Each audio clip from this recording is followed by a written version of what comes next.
All right. Let's see. Can I take a motion? No? I'm going to call the meeting to order. Forgive me. I've been here all day and I didn't take a break, nor did I eat lunch. So if I say silly things, I apologize. I will call the July 15th, 2025 Finance and Agenda meeting to order. I think we have minutes to start with. What? Oh, I'm sorry. Thank you. I really appreciate you. Okay, we have Councilmember Brennan, we have Councilmember McPartlin, we have Councilmember Moskowitz, we have Kara Parks, we have Town Attorney Finnan, we have Michelle Marinelli, Josh is on vacation, and Diane is not in, Eric is not in. Okay. All right, that's the only ones in the committee, right? Am I missing? Okay. Deputy Supervisor. Okay. Oh, and Deputy, well, is he on the thing? I always thought. And also present.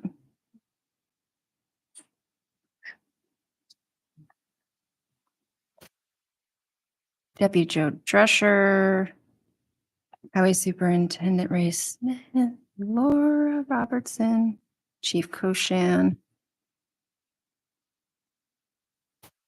We have Matt and we have Ted. Hi, Ted. Okay. Now I can make a motion to approve the June 2025 Finance and Agenda meeting minutes. Can someone give me a motion? Motion to approve the June 2025 Finance and Agenda meeting minutes. And do I have a second? Second. All right. All in favor? Aye. Aye. Okay. I'm going to motor through mine. So I just got a third quote from a grant writing company today, and it's a very strangely worded one. So I think probably we're going to have to wait, especially if we do a special meeting. So we can take that one off of there. I just want you guys to get the full lay of the land as far as the options that are out there for these grant writing firms. We also have a resolution to approve certain budgetary modifications and interfund transfers.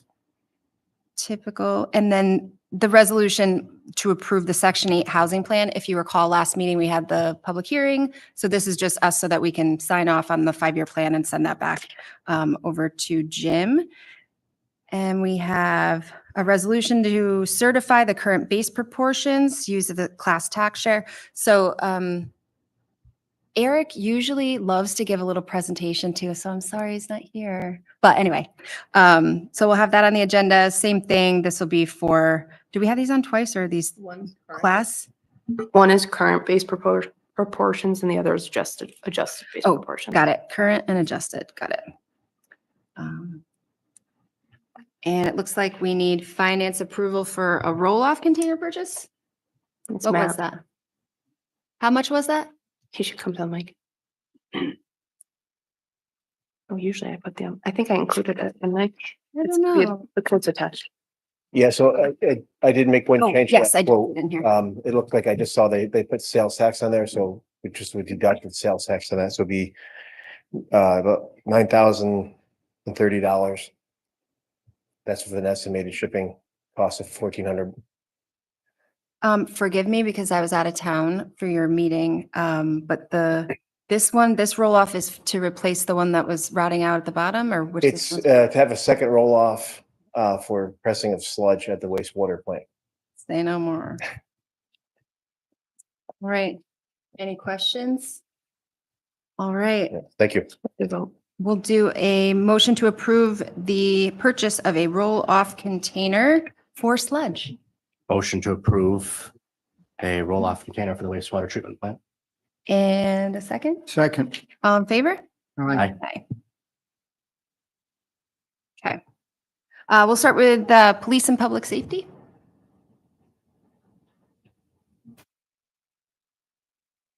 Forgot that we don't split meetings.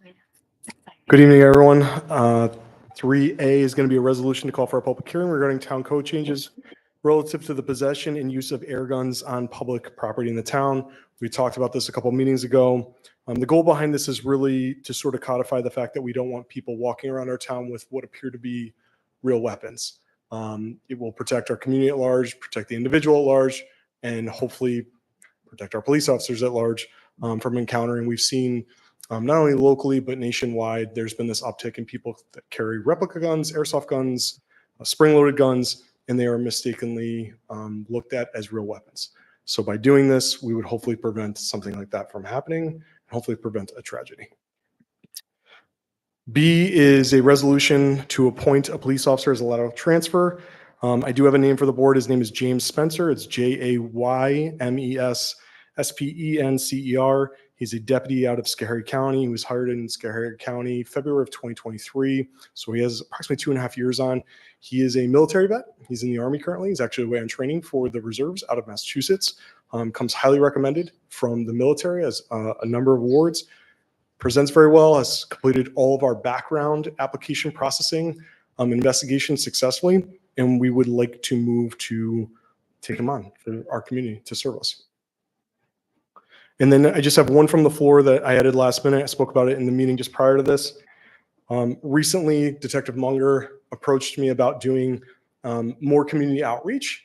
The town supervisor's laughing because she just got to hear this whole story. So Detective Munger comes to us from Maine many years ago. And in Maine, one of the community outreach programs that they did was police player trading cards. Imagine a baseball card, if you will, with police officers and equipment and different vehicles on it for younger kids to collect as sort of a community outreach program. I basically said to him in no uncertain terms, the town is not going to fund this, and I'm not going to look for money. But if you want to, you go ahead and do that. And what did Detective Munger do? He went out and got a grant. So the third resolution that we're looking to do is from the Niskuna Community Foundation, who's an incredible partner with us, to accept a grant for $2,500 or $2,544 for us to be able to facilitate this program. Does anyone have any questions? Good.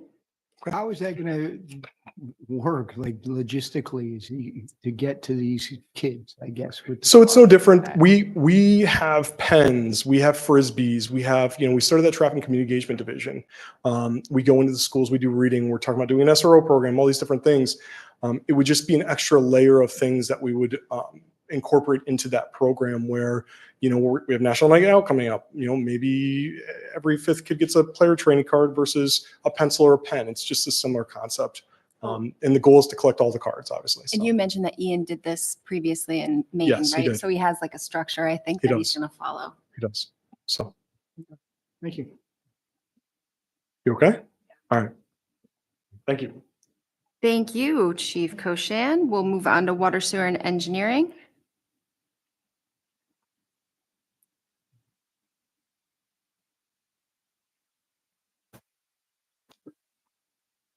Okay, the first item, I was talking to Elena prior to the meeting. We're going to hold off until next month for it. Not quite ready for the easement agreement.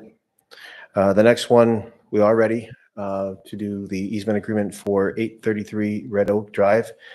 It's for a fence in a sanitary sewer easement.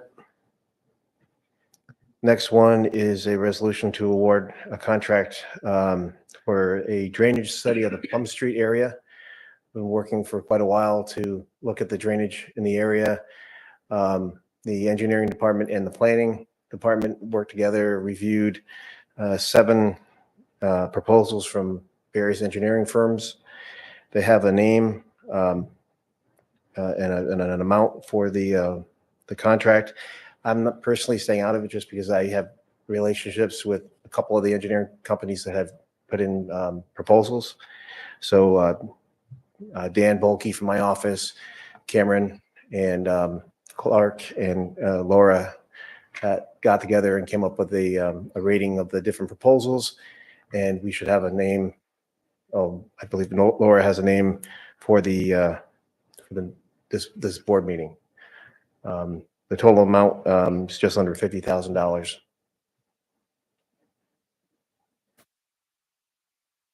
The next item is a resolution to appoint a student worker, but it no longer need that. The next one is a resolution to appoint a maintenance worker. We are still interviewing candidates, so I'm not ready to make a recommendation yet. The next one is a resolution to authorize pavement repair on Ruffner Road. Had a water break last month that damaged about a 100-foot section of roadway. We have a price from HMA paving to do the repair. It's $35,000, $761. I'm sorry, $35,761.97. This uses the highway bid that they do every year, so that was a set price per unit, and there is money in the various lines to pay for that. Right now, the road is has a pretty good heave in it, and one lane's unusable for about 100 feet. So It's tricky there. yeah, we have to do it, unfortunately. Are we paving the whole section of the road there then? We're paving, Both lanes? it's marked out in white, the area we went through, and we evaluate what's undermined and what's not. So it's a section of the entire roadway, and then just one lane for a portion of it, all depending on which way the water flowed underneath the asphalt. It's right on the hill, so it just ran down the hill. The next one is a resolution to authorize the repair of the skirt on one of our secondary clarifiers. That's on the agenda for the special meeting tonight.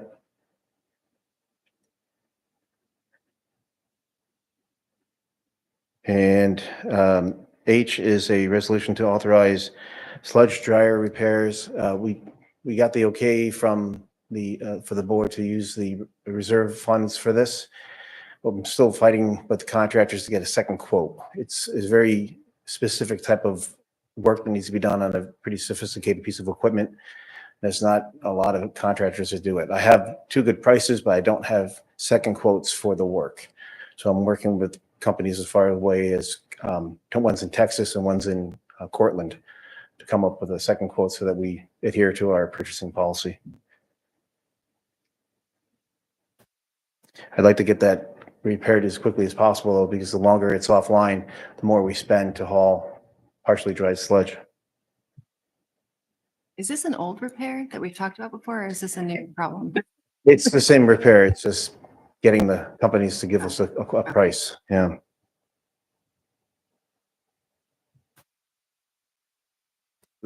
I spoke to Chris Lachinsky. We're still good to wait another month on this and make sure the numbers are where we want them as far as the resolution for the reconciliation for the residential and commercial for the spring of 2025. J is a resolution to authorize the first quarter 2025 corporate utility billing, the reconciliation for that. Everything looks good with the numbers. I'm confident with that. K is a resolution to renew the maintenance contract for the utility billing software. We did the first half of the year because we're looking at possibly changing. We didn't want to lock in for the entire year.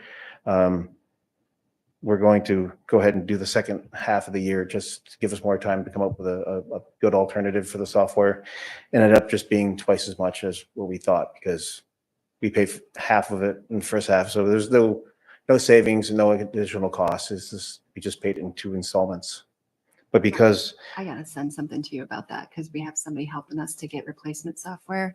But it sort of includes a whole bunch of other departments too, but I meant to send that to you for the meeting. I'm sorry. I'll get that out. because of the dollar amount for the aggregate for the year, it requires a resolution. Next item, we're still actively looking for a replacement plant mechanic for the wastewater plant. We're still interviewing candidates, so I'm going to wait on that one till next month. And M is a resolution to appoint an operator trainee or an operator. Had a very good interview today, and hoping to hire the person that I spoke to today. I don't have the information not locked down yet, so I hopefully within the next day or so I'll have the details and I can forward them along to Elena, and we can have that as a tentative, hopefully an actual resolution for this month. Then items N and O. going to wait on those till next month as well, because I'm still waiting for additional quotes from contractors. It seems, you would think it'd be easier to get numbers, but people are very reluctant. I think partially maybe it's summer and people are in vacation mode, but trying to get contractors to give us pricing is difficult. Not a lot of channel grinder repair It's shops. exciting stuff, though. So that's all I have. Any questions? All right, thank you. All right, we'll move on. Just one resolution for highway. Good evening. Item A, it was a tentative resolution at my meeting to hire a maintenance worker. We're still getting applications in. Some look pretty promising. So we're going to wait another month and get these people in to do some interviews. We look like we got some promising people. So hopefully that'll work out. So I'm the opposite of Jordan. It's not in the cards this month. Okay. Oh, hey-o. Thanks. Thank you, Ray. Maybe we should expand it to townwide. I mean, I would participate. I feel like it's funny. Well, I collected X-Men superhero cards, and policemen are pretty much superheroes, so I think it's great. That's nice. I was talking about Garbage Pail Kids, so that you're Oh. a much nicer reference. So the first resolution I have is a resolution to appoint a member to the tree council. I circulated the resume, Cliff Road. He came out for the Niskayuna Community Foundation Day of Service and planted trees in the pouring rain and decided he wanted to do more. So I think he'd be a really good addition to the tree council. Second resolution, a resolution to call for a public hearing regarding enactment of a local law that would create certain fees for the Niskayuna Building Department. The more I get into this, the more it's a little nuanced. So Elena and I really need to sit down and look at exactly which part of the code we want to change. So I will need to pull that one for at least another month. It might be a fall project. C is a resolution to accept a land donation for property located at the corner of Catherine's Woods and River Road. We did get those taxes checked and they're clear. So I think we're ready to do that. I'm proposing that we accept the land donation without fees to the property owner. I think that means that we incur like maybe $45 of recording fees or so. That's how we did the last one. And we talked about that one the last time too. We just had to do the tax check. And then D, a resolution to call for a public hearing relative to a special use permit application at 3900 State Street, 25 and 17 South Fagan Ave. This one came to you a couple years ago. I don't know if you remember. They were proposing to take down 2 houses and expand the parking lot down South Fagan Ave. They withdrew their proposal. I think the environmental impacts at that time of taking the 2 homes down was going to potentially cause a positive deck from the town board. So they are back now, only taking down 1 home, doing a lot line adjustment to change the boundaries of 25 South Fagan Ave. There's still a lot of concerns with removing the single family home and putting up a parking lot. And, there's still a lot of things that need to be worked through, but some advantages to it are they would put a sidewalk along South Fagan from 33 South Fagan actually all the way to the bus stop. It's a pretty heavily trafficked bus stop for the town of Niskayuna, so having a sidewalk and separation of pedestrians there is very good. They would plant some street trees. They are currently pretty parking constrained, so it'll allow a little more easy flow of their business. They're also proposing some major additions to the front of the Kia that would make it look more like what you see for new car sales. And they also, although not allowed by law, unload their cars occasionally in very risky and not great places, either on South Fagan or South Amherst, which bothers the adjacent residences, or in the middle of State Street, which is just terrible. And it would put a place for them on their property to offload vehicles. So it's a bit of a balance. The CAC did make a recommendation for a positive deck to the town board, again, mostly because of the change in the character of the community from the single family home to the parking lot. So I'll get all that documentation to you. The planning board did vote for a positive recommendation for you to approve the special use permit. I will also get their recommendations and findings to you.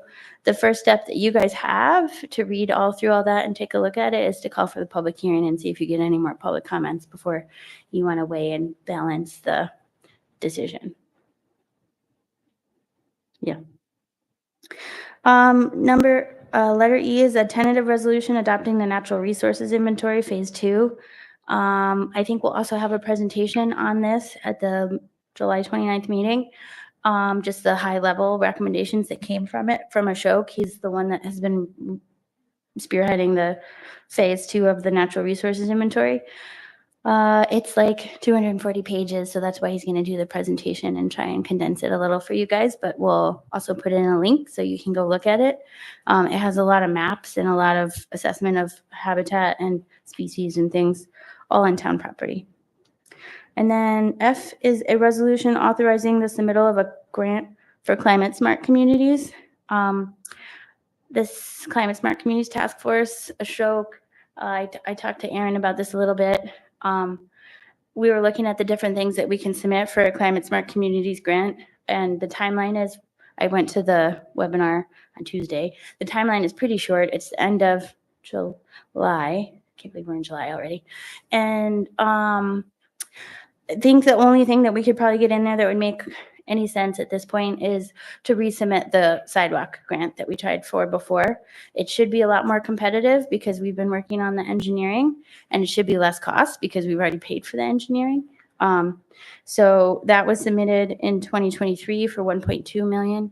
I think it'll come down. I'm proposing up to $1 million, but hopefully we can get the number even lower than that once I calculate the engineering being subtracted out of that. We also did Palmer Ave, so it would only be for Birchwood and for Cornelius. Did we also include anything in there for like those sections of, we were saying Route 7, but then Ray reminded me that we had a couple complaints about the area there's a section that was redone on Union Street, but then there were a few sections that weren't a part of whatever project that was. I don't know if we ever got quotes or anything for it. Do we need to have the quotes in the plans? I think we could probably add those in. It is a 50-50 grant, so every dollar is matched, but it isn't an 80-20 grant. But last time we submitted it, we had 3 projects, Birchwood, Cornelius, and Palmer. We did Palmer with our own money this year. So there's a little flexibility to add some more sidewalks in there. They have to be critical connections, and you have to show that those connections will reduce vehicle miles traveled because that's how it ties to the climate smart. So the sidewalks to schools work really well because hopefully it'll reduce the number of people that are dropping their children. I think this is right in front of St. Catery's, isn't it? Right near St. Catery's? Yes. Oh, okay. So you Okay. could tie Yeah. that So to the it's schools similar too. situation. Yeah. So I'm happy to add that in there. It is pretty much ready to go because it's not that different from 2023. In the 2023 after wash of us not getting awarded the grant, the one thing that DEC told me was it was very competitive, but we didn't do the greenhouse gas offset calculations correctly. So that's a pretty easy fix. I have a consultant already who's willing to do that for us. So Laura, could you remind me where we left off with the Birchwood sidewalk? Because I remember some residents were saying they did not want a sidewalk on their property. yeah, there's a number of Birchwood residents that are opposed to sidewalk. They've come to Complete Streets a couple times. There's also a number of them that email me every 2 weeks and ask when they're going to get a sidewalk. So it's definitely a mixed bag there. We are doing the engineering, and the goal with the engineering is that we'll be able to meet with the individual owners and really try and get a plan that not everyone is going to agree with, but at least hopefully a majority. One of the things we heard is that they're very afraid of doing the snow removal. So one of the things the engineer's trying to do on Birchwood is to put a kind of a bigger than like a 5 foot, so that the plow snow isn't going to land on the sidewalk. Another thing we heard is they don't want any trees to come down because Birchwood has a nice, so we're trying to build the sidewalk around the trees. People call all the time about traffic calming at the intersection of the Birchwood Elementary. So they're looking at traffic calming treatments there, speed humps, raised table, crosswalks. You cannot put a blinking rapid flashing beacon at an intersection. It's not allowed. So they're looking at other things. There's already a school zone there. So we're like maybe 50% done with the engineering, but it will look better on the grant. And we're going to meet with the property owners and then try and get a lot of more of them on board. And then I think the timing would wind up that if we were able to get the grant, you know, it wouldn't be implementation until 2026. So it gives us a lot of time. But right now we don't have any funding for them. We're only engineering them. Cornelius is actually the same. There's a number of people who are opposed and a number of people who are very much asking for us all the time.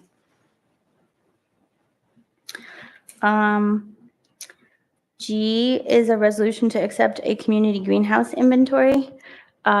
Just got this presented to the Conservation Advisory Council at the last meeting. Our community greenhouse gas inventory is pretty good. Our average resident is below the New York State average for greenhouse gas emissions. So that means actually even on our own, we're generally speaking under average. That may be because we're pretty compact. We have a pretty good split between residential is about 50% of our emissions, and then 25 is commercial and 25 is industrial, which makes sense because we have GE and Capel. And there's just a lot of, only like 5 pages. I recommend you look at it. Most of our emissions come from burning fossil fuels to heat and cool buildings. One really cool thing that came out of it is that we are possibly the lowest percentage of government in a community greenhouse gas emissions. We are only 1%. Normal governments are 2 to 4%. And he said we're actually even under 1%. So he said we may be the most smallest percentage of a government budget that he's ever seen. And that is with our wastewater treatment plant. There are lots of local governments that don't have a wastewater treatment plant. We are under 1% with our wastewater treatment plant. And a lot of that is probably because you're working really hard to do that net zero. It's not net zero yet, but still better than a lot of places. And also all the things that you've been doing over time have really added up. So something to be really proud of that came out of the community greenhouse gas inventory. So that'll be there for you guys. Great. Thanks, Laura. Mhm. Anybody have anything else? We good? Okay, with that, I'll take a motion to close the July 15th, 2025 Finance Committee and Agenda Meeting. Motion to adjourn the Finance Committee meeting in July. Do I have a second? Second. All in favor? Aye. Aye. Any opposed? All right, so we have